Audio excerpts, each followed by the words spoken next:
Hi guys, welcome back to my YouTube channel. അപ്പോൾ ഇന്നത്തെ video ഒരു ഡാർക്ക് സൈക്കോളജി വീഡിയോ ആണ്. നിങ്ങളെ ആരും ഇഗ്നോർ ചെയ്യില്ല. നിങ്ങളുടെ പാർട്ട്ണർ ആയിക്കൊള്ളട്ടെ, നിങ്ങളുടെ ഫാമിലി മെമ്പേഴ്സ് ആയിക്കൊള്ളട്ടെ, നിങ്ങളുടെ ജോലി സ്ഥലത്തായിക്കൊള്ളട്ടെ, നിങ്ങൾ നല്ലൊരു പേഴ്സണാലിറ്റി ആയിട്ട് മാറും. വളരെ 3 മിനിറ്റുള്ള സിമ്പിൾ ട്രിക്ക്. ഒരു 5 മിനിറ്റ് കൊണ്ട് ഒരാൾ നിങ്ങളിലേക്ക് എത്തിപ്പെടുന്നതിനും ആകർഷിക്കുന്നതിനുള്ള എളുപ്പമായിട്ടൊരു ട്രിക്കാണ് ഞാനിന്ന് പറയാൻ പോകുന്നത്. ഓക്കെ, അപ്പം നമുക്ക് ഡീറ്റെയിൽ ആയിട്ട് വീഡിയോയിലേക്ക് കിടക്കാം. ഓക്കെ, ഫസ്റ്റ് ഹാക്ക് എന്ന് പറയുന്നത് നമ്മുടെ നെയിം റെപ്പിറ്റേഷൻ ആണ്. നെയിം റെപ്പിറ്റേഷൻ ഹാക്ക് എന്ന് നിങ്ങൾ കേട്ടിട്ടുണ്ടോ? വളരെ സിമ്പിളായിട്ടുള്ളൊരു ഹാക്കാണ് നെയിം റെപ്പിറ്റേഷൻ ഹാക്ക്.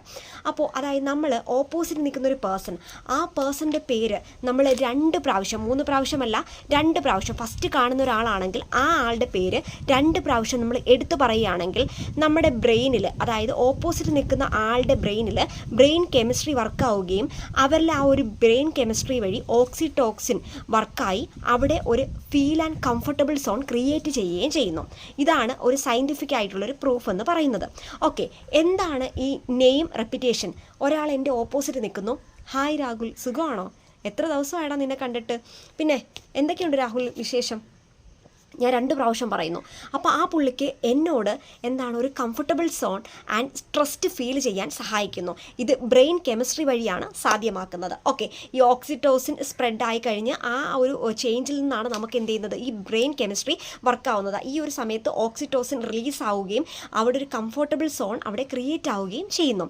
ഇതാണ് ഒന്നാമത്തെ കാര്യമെന്ന് പറയുന്നത്. നമ്മുടെ സബ് കോൺഷ്യസ് ആയിട്ടുള്ളൊരു മൈൻഡിൽ ഉണ്ടാകുന്ന ഈ ഒരു കാര്യം പിന്നീട് ആ ഒരു പേഴ്സണെ നമ്മളെ ഇഗ്നോർ ചെയ്യാൻ കഴിയാത്ത വിധത്തിൽ വരുന്നു. നെക്സ്റ്റ് എന്ന് പറയുന്നത് നിർത്തി പറയാനായിട്ട് ശ്രമിക്കുക.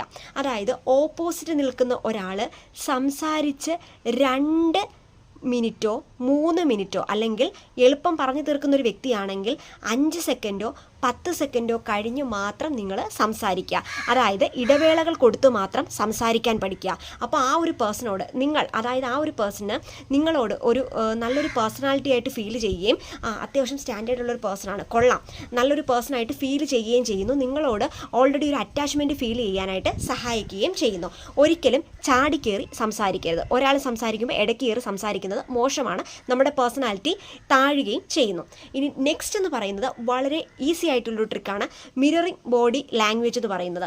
അയാൾ കാണിക്കുന്ന അതേ ചേഷ്ടകൾ, കൈവച്ച് കാണിക്കുന്ന ആക്ഷൻസ്, ഇടയ്ക്കിടയ്ക്ക് ഇങ്ങനെ കാണിക്കുന്ന ആക്ഷൻസ്, ഇങ്ങനെ കാണിക്കുന്ന ആക്ഷൻസ് നമ്മളും എന്ത് ചെയ്യുക, ഒരു 10 സെക്കൻഡ് കഴിഞ്ഞ് 1-2 ചേഷ്ടകൾ കാണിക്കാനായിട്ട് ശ്രമിക്കുക. ഇത് കംഫർട്ടബിളും അതുപോലെ തന്നെ ഫെമിലാരിറ്റി ഉണ്ടാകുമ്പോൾ ആ ഒരു ആളുടെ സോളും നമ്മുടെ ഒരു സോളും തമ്മിൽ കണക്റ്റ് ആവാൻ സഹായിക്കുന്നു. ജോലി സ്ഥലത്താണെങ്കിലും നിങ്ങളുടെ പാർട്ട്ണറുടെ അടുത്താണെങ്കിലും ഇതൊന്ന് ട്രൈ ചെയ്ത് നോക്കുക. വളരെ ബെസ്റ്റ് ആയിട്ടൊരു ഹാക്കാണ്. നിങ്ങൾ ട്രൈ ചെയ്തിട്ട്